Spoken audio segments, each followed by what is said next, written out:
Sam's Garage has been bringing you valuable tips and techniques for years. Master mechanic Sam Madavi is well known for successfully completing hundreds of engine swaps, turbo and supercharger installs, and high-performance engine builds. Sam will share his expertise in automotive diagnostics, saving you time and money. Straight talk and honest advice here on Sam's Garage, presented by Low Car Performance Products. Guys, do we have something special for you today? We restored this 1969 Camaro last year, and if you guys know me and listen to my radio show, you'll know that I can't spell a carburetor. So we're going to take that sucker off, and we are going to install a Holley EFI sniper unit. And we're going to get rid of all those nuisances like vapor lock, cold start, flooding, drivability issues. We don't need any of that. It's 2018. It's time to go fuel injected. Now what we've already done is removed our fuel tank and installed a fuel pump from Holley. It's really nice because they take the sending unit and put a fuel pump attached to it. Therefore, you don't have to run the inline fuel system setup, although you can if you have that option. So don't forget, when you remove your fuel pump from the block, put the block off plate in, but don't forget to pull out the drive shaft because it'll make a lot of noise and create some damage if you do forget it. So what we've done already is we removed the carburetor, and the cool thing about the Holley EFI sniper unit is that it is very compact. Everything is right here in the throttle body. You got the fuel lines, the fuel injectors. All you got to do is give it a fuel line feed and return, and that's pretty much it. We bolt it on. We're going to put a gasket in place, and then it's got a little computer to hook up to these wire harnesses that we're going to mount somewhere on the firewall or inside the vehicle. It's a self-learning unit, comes with a Bosch wideband O2 sensor, supports up to 650 horsepower, which is really cool. So all you got to do is you install it, hook up power and ground, an ignition source, and a tack wire for the RPM signal, and answer a few simple questions on the heads-up display, and you're in business. Crank it up, drive it down the road about 300 to 500 miles, drivability, partial throttle, and a little bit of full throttle, so that you guys can get that computer to learn. And the more you drive it, the better it learns, better it runs, the better fuel economy you get from it. That's another thing, is we're going to double our fuel economy from this carburetor. This thing makes like 10, 11 miles per gallon. It'll probably get closer to 20 miles per gallon. That's going to be really nice. Now the cool thing about the Holley Sniper EFI unit is that you can get it in two formations. One is going to be a master kit, and the other one is going to be a base kit. The base kit is going to include pretty much the throttle body and the wires and everything you need to install it. You can run your own fuel system if you're a custom shop or something like that. But if you get their master kit, it'll actually come with all the fuel line fittings you need to convert your system over to fuel injection, which you'll need 20 feet of hose, vapor lock resistant hose. That's good for fuel injection systems because we're running 45 to 55 PSI. And you want to make sure to change the little hose in the back that the tank is hooked up to on the hard line. The master kit, if you get it, will come with all the fittings, including the bulkhead fittings you need for the return line to dump back into the fuel tank, because the fuel tank's not going to have a return line to it. So that is a very nice feature, and that's the way we're going to go. We got the master kit, but we're going to use the fittings out of the master kit and use our in-tank fuel pump that you saw us install. Very nice system. This unit comes in 3 finishes. One is going to be the tumble polish, the other one is going to be the black ceramic, and what we've chosen here is the gold one because I think it goes really cool with the lime green color of the car. Man, Holley went out of their way. They even supplied us with the air filter cleaner element along with the valve covers to match. The top of this engine looks awesome. It's going to run even better. I'm telling you guys, the best upgrade you can do to a carbureted engine is go fuel injected. It's 2018. Look no further than Holley Sniper EFI. Let's go ahead and close this hood and get it fired up, James. What do you think?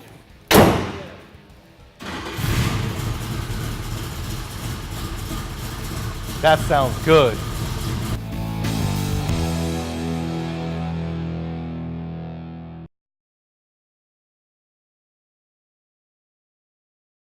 Sam's Garage, presented by Low Car Performance Products, is brought to you by Low Car.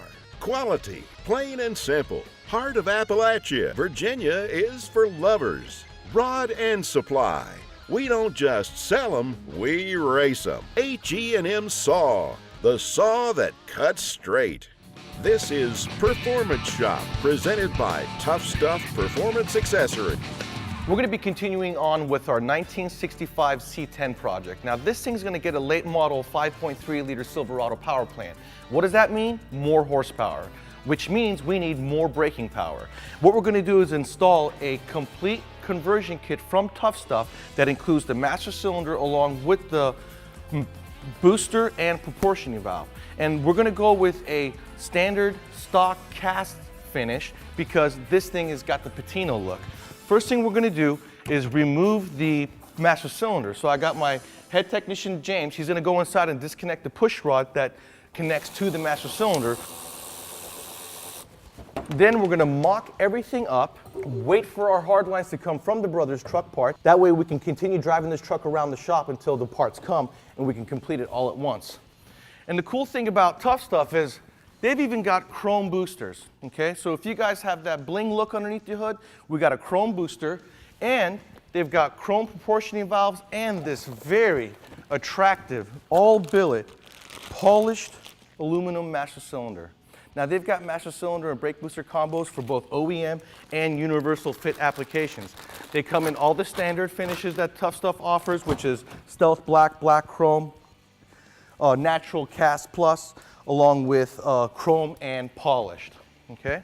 What we're doing is we're gonna go ahead and put 2 bolts into this bracket, which is gonna hold our booster in place, but we need to first put the 2 existing bolts on the bottom, and then we're gonna mark our 2 holes on top, because as you can tell, the original master cylinder was bolted onto the firewall with just 2 bolts. This one requires 4 bolts. So we're going to go ahead and tighten the 2 bottom bolts so that we have a good point of marking our 2 upper holes, and that way everything will be lined up. You guys want to make sure that these are straight because these 2 brackets are separate from each other and they come in together with a common pivot point at the bottom. So while you're tightening your hardware to drill your holes, you want to make sure to stand back and make sure you're lined up, so that when you drill your holes and attach your hardware, everything will look uniform and fit correctly. And you want to make sure that you can get your power booster bolted up to the bracket loosely, so then you can install the push rod to the pedal. Knowing everything is done, go back and snug everything up. Now we can tighten the power booster. And you guys, you don't want to forget, it's a power booster. You did not have to have a vacuum line with the original setup. Now you do. And for this thing to work at all, you have to make sure to get yourself a vacuum source from the intake manifold, hook it up to the power booster, and then you're in business. We could put our pin, which is going to hold the push rod for the master booster, into the pivot for the bracket that goes in through the firewall. Man, guys, that really looks good. And even better, it's going to give us tremendous braking performance. But don't forget, the most important part of this install is going to be the brake master cylinder bench bleeding kit that comes with all the Tough Stuff master cylinders. Bench bleed it, cut the bleeding in the truck to half. Once you're done there, you're ready to roll.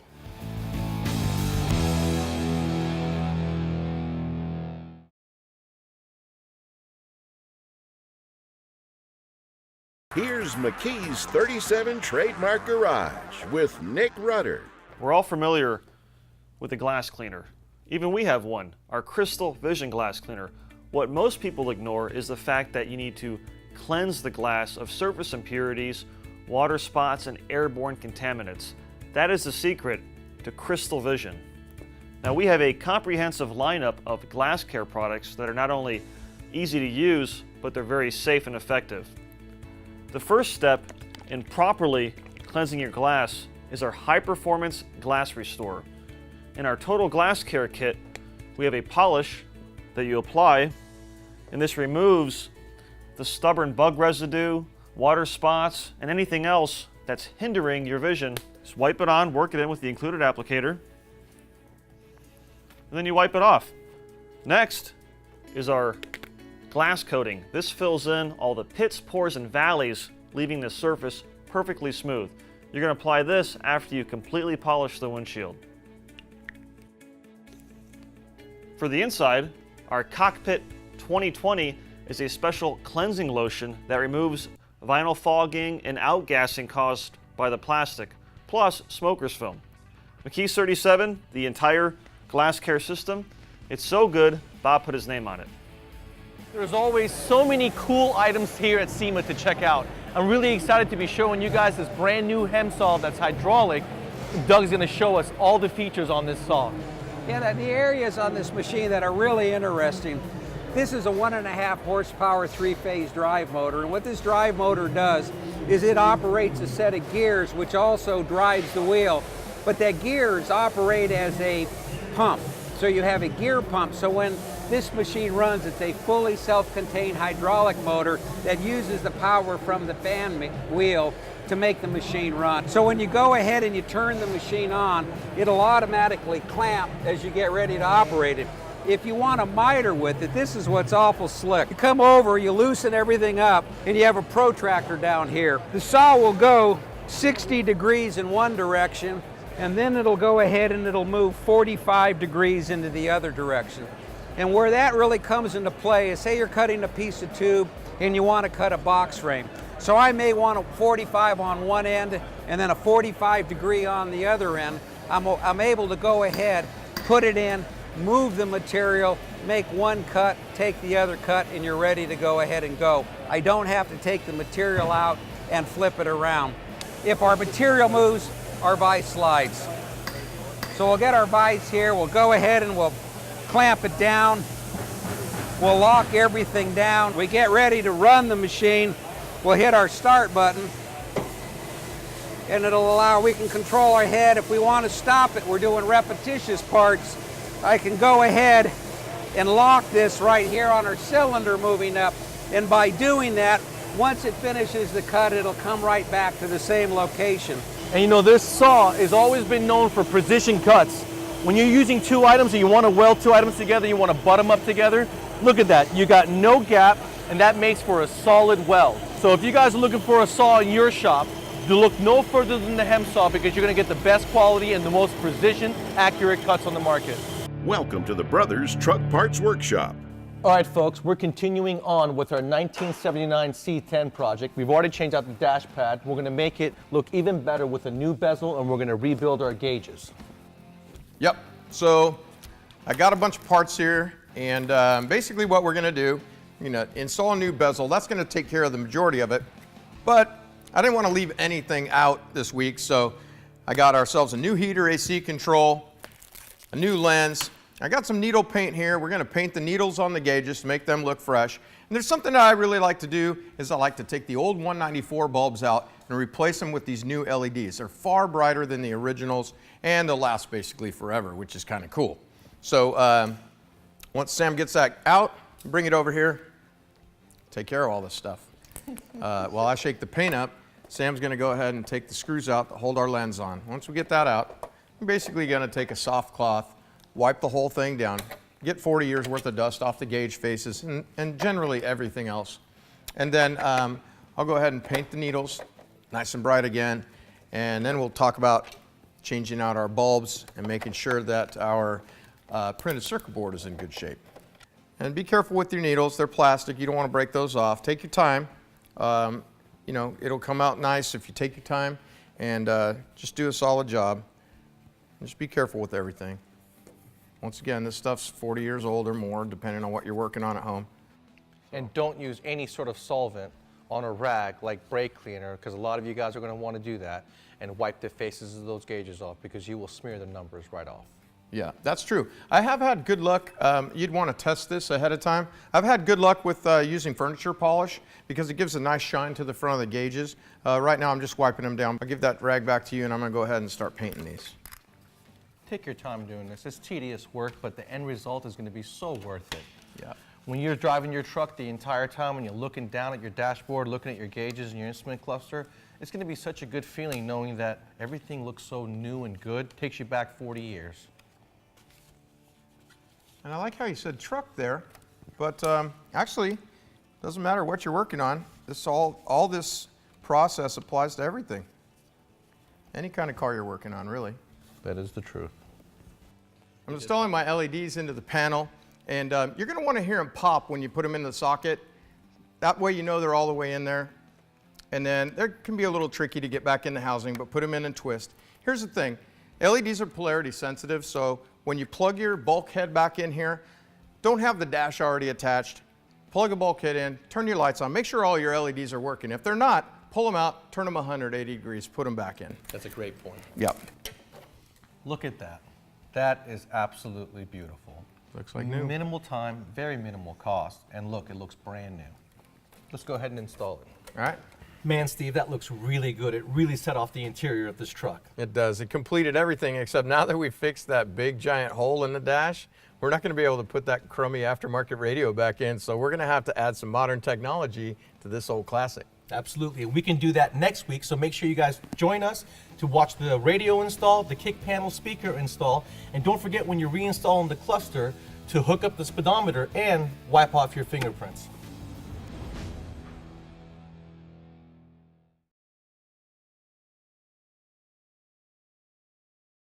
Sam's Garage, presented by Low Car Performance Products, is brought to you by KBS Coatings. Rust stops here. LMC Truck. Restore, maintain, customize. Parts and accessories for Chevy, GMC, Ford, and Dodge trucks and SUVs. Amp Research. Innovation in motion. Z-Max Micro Lubricant. The one product for your engine and fuel system. It's time for the Lund International Custom Shop. You know, folks, when you raise a truck like we did, 5 inches in this case, the biggest problem is getting in and out, especially when you have a bad knee. This is a 20-inch rise from the ground. That hurts. I got Jason from Amp Research here with the solution to the problem. Yeah, our PowerStep XL is a perfect solution for that. This is an automated running board, and it's got this rail system here. It provides a little bit more ruggedness. It hides pinch welds for some of these trucks, and it provides that additional 3 inches lift for these trucks that are lifted. And we're really going to need that because we got 20 inches between the ground and our step. It's going to make a big difference. This is perfect. I know, I love this on my Jeep. It made a huge difference for me. Now, what's the first step of installation? Well, you're mounting these brackets onto this rail and getting up on the truck first, and then we go in and put the linkages onto this rail. No, but before we put the linkages on, we are going to install these motors on the linkage. And it's got carriage bolts that are adjustable. You slide them on. There's going to be 6 of them because we got 3 brackets. So then we take it up there loosely, and we're going to position it in place. If we like the position, then we're going to go ahead and tighten everything up and install it. Let's get started. Yep.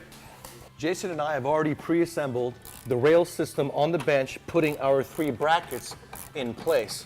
And what we've done is we go ahead and install it loosely on the truck, just so we can stand back with everything loose. We come over here, we position the rail system on the truck, making sure we like what we see. Then we can go back on the other side and start tightening our hardware. You want to start with tightening the 2 bolts that are going to be going vertically on the truck itself, because what that's going to do is draw the bracket into the pinch weld so that it gives us clearance to get the bolts that go in, you know, from the top to the bottom through the hole, okay? And what you want to do is, these are all going to be 16 foot-pounds of torque. For you guys who don't have a torque wrench, just make them nice and snug. Don't over-torque them, possibly breaking hardware, okay? Now what we're going to do is position everything, tighten everything, then we can go to our step and start the wiring process. We're ready now to install the linkages that's going to go ahead and hold our step. But before we do, we have to install the motor onto the linkage, making sure that it's fully extended before we install that motor. Yeah, it's key for the motor and the gears to line up right. Right. And these linkages are very nice, billet aluminum, That's right. anodized linkages, Yep. and it's going to last for a very, very long time. Corrosion resistance is going to last you a lifetime. Absolutely. We're installing these linkages onto the brackets now, Sam, and the idler linkage goes on the front with the motor linkage on the rear. That's very, very good tip right there. That way, when you do your wiring, it'll be absolutely correct. There's going to be right. 2 13-millimeter bolts that hold it on the bottom bracket, and then there is going to be a 10-millimeter bolt on the side that's going to hold the back side right here. 20 pounds on the 10-millimeter bolt and 16 foot-pounds on the 13-millimeter bolts. For you guys who don't have torque wrenches at home, just use your head, make them snug, don't go too tight, causing yourself a problem. After we get these things installed, What's next? We can do We'll the put running the board? running board onto these linkages, and then we can wire her up. Awesome. Jason, that's a lot of wires. Yeah, it's actually pretty straightforward. You got the battery cables with a fuse that needs to be removed when you're installing this. It also has the controller, which is really the brains of the operation here. They plug right in, and then you've got these purple wires that need to go across the engine compartment because that's going into the plug-and-play OBD port, and then the other side just goes to the passenger side, so it's not too bad to install. And they're fitted, so you don't want to make your own routing. You kind of want to follow the routing in the instructions so that everything makes it to the end where the motors are. That's right, all the way to the back. Wires with the two purple wires, guys, the long one is going to go to the driver's side, okay? Let's go right there. Jason and I have already gone ahead and finished up the wiring. Jason's got to attach his last light. You guys want to make sure that that light attaches to the rail itself, and the light will angle down once the step is open in front of the truck. Now we're going to install the actual step onto our linkages. And one tip, actually two tips, you want to turn it around because you have to make sure these guys slide in place. You can pretty much see where they're going to live. And you want to make sure you have about a finger space between the rail and the step in the rail because it's going to live up in there. All right, so now we're in the ballpark. We can go ahead and start our hardware, making sure to keep it loose so that you can do a final torque. We can turn it on. It'll go up into where it's going to live, and you want it a little bit loose because, like I said, it's going to have to be in this channel. That way, once it's up in there and centered, you can go ahead and torque down the final, the Allen's final. So now we're ready to go to the OBD port and finish this thing up. Let's go. We just got done running the wire through the floorboard and hooked up our OBD2 connector. Make sure you put a little dab of silicone where you made the hole to keep the weather out.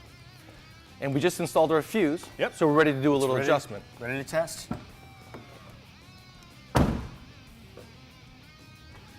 That doesn't need any adjustments. That's how we do around here. Nice. Let's check it out and see how it worked out. So much easier. Doesn't even hurt my knee.